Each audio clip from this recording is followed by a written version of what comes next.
Hey YouTube, in this video we're going to be talking about whether or not it's worth $1,000 just for 2 pocket knives. Stay tuned.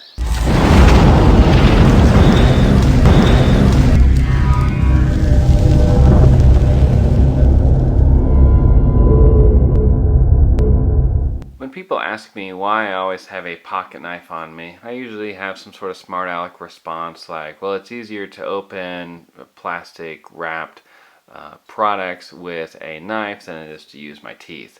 And that's true. Enamel on enamel is really bad for your teeth. Dentists recommend that you use a pocket knife. And these 5 pocket knives are what's known as, fall into the category known as budget knives.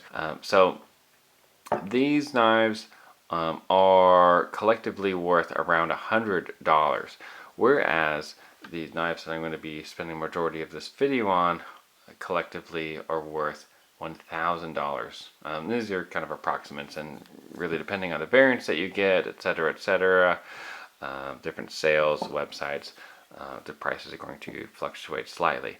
But I wanted to go over, just kind of give you a comparison of budget knives versus what's known as mid-tech knives, which are still production knives, like the knives that like the budget knives.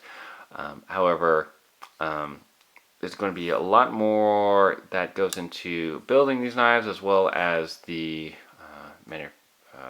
construction of it, the design, and the components of these knives. But the fact remains, really, with all of those things, all the background information, is this knife that you see in front of you worth just under $500? Let's go ahead and talk about the specs of the Sebenza versus the SNG, and I'll talk about the pros and cons as well, and mention if I think like who I think these knives are made for, and if they are worth the price. So first, let's talk about the specs on this. So the components of the Sebenza 21, the blade on this is made out of CPM S35VN steel. The handle is titanium with micarta inlays, and then I'll annotate all the specs as well. But yeah, it's a frame lock design, and this design is actually patented and licensed out to other knife makers because it's such a great frame design.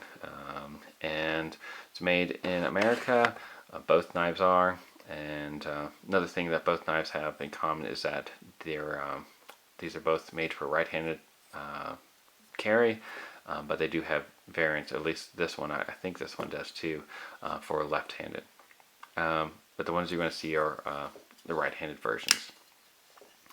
And you can also see that the blade shape on this is a little bit different than the typical design for Sebenza. This is known as a Insingo blade shape, which takes a little bit of its design from a Warncliffe, but instead of having basically a straight razor edge, this has a little bit of a belly. So this is good for not only being able to pierce but also slice. So I love that design.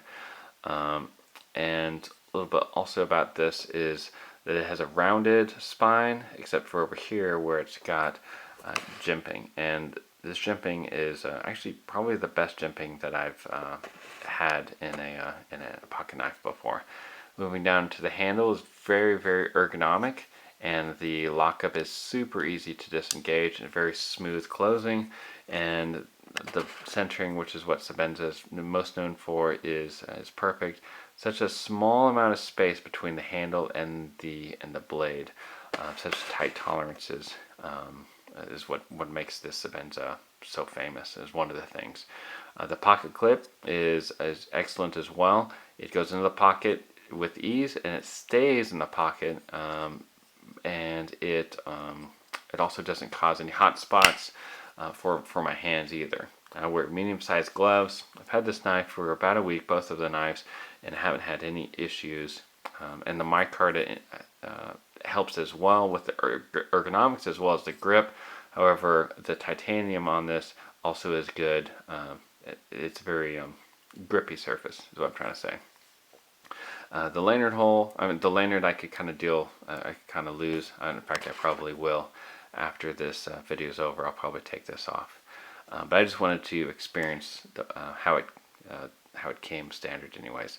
And it also came with some goodies so that if you needed to clean it or even tighten it, it has an Allen wrench as well as some oil. You can do that. One of the things that I'm probably going to do is maybe messing with the pivots to tighten it or loosen it, because I noticed that the detent is a little less than what I like it to be. Whenever the pocket was stored in this position, which is a tip up position, I noticed that in my pocket it actually did open up this week when I had it. So that's the only con that I can really notice so far. Moving on to the Strider SNG. This knife, as you can see, instead of it being a gentleman's carry, this is more of a tactical style pocket knife. This is kind of an overbuilt style, is what it's known for as in the knife community. And I got the Tanto variant because of how thick it is, how thick the spine is. Let me just compare it with the Sebenza. Because of how thick the spine is, it's not known as being a great slicer, where the Sebenza is known for being a really good slicer, especially the other variant blade shape. So I went with the Tanto because I was like, well, I'm just going to go all out tactical. And if you notice that the Recon 1, which also has a Tanto point, it's even thicker than that knife. This knife is around $70 on Amazon. And I like the G10 handle. The blade steel. Let me talk about that. That's what's known as a PSF 27, which is, I'm sure, a super steel, although I'm not very familiar with that steel. And the handle is made out of G10, which is a very heavy duty plastic, for lack of better terms. And that's what most of the handle is made out of, which makes it pretty lightweight. And it has titanium on this side.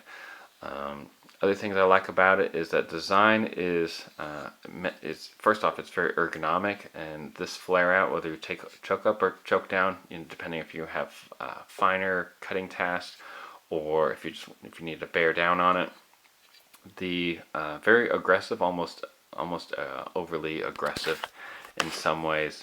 Jimping provides good grip, also known as purchase, and then the texture on this G10 also, and as well as the flare out of the handle provides, it fills the hand and provides good grip as well. And because this side is made of titanium, it doesn't tear on the pocket, unlike its friend here, which will eat away your pockets. Ask me how I know that. However, the pocket clip, although it's designed to go into the pocket pretty easily, it doesn't hold into the pocket as well as I would hope, and it's a little looser than I would want it to be, and it also is going to cause more of a hot spot than the Sebenza. And another thing I noticed is that it has a proprietary pivot, so I need to purchase an extra tool in order to tighten or loosen that. The lanyard hole is very small, but if you look really closely, you can see that the blade actually, the tip of it goes into the lanyard area. So it's going to fray your lanyard if you put one in there. And also, this catches on the pocket a little bit because it kind of sticks out more than it should. But yeah, overall, I like this knife. I like the travel stop pin as well. And although because it's newer, it's going to take a little bit more effort to disengage this frame lock. So once again, are these knives worth the price that they sell for?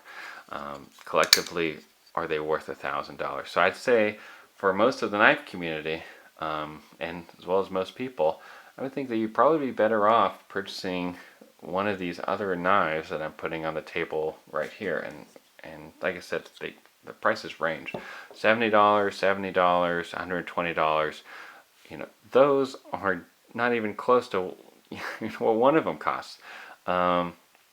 So, I mean, why would you not just go with a Delica for your gentleman's care? If you want to carry two knives, one for tactical for self-defense, another one for everyday use, why wouldn't you just go use these two rather than these two?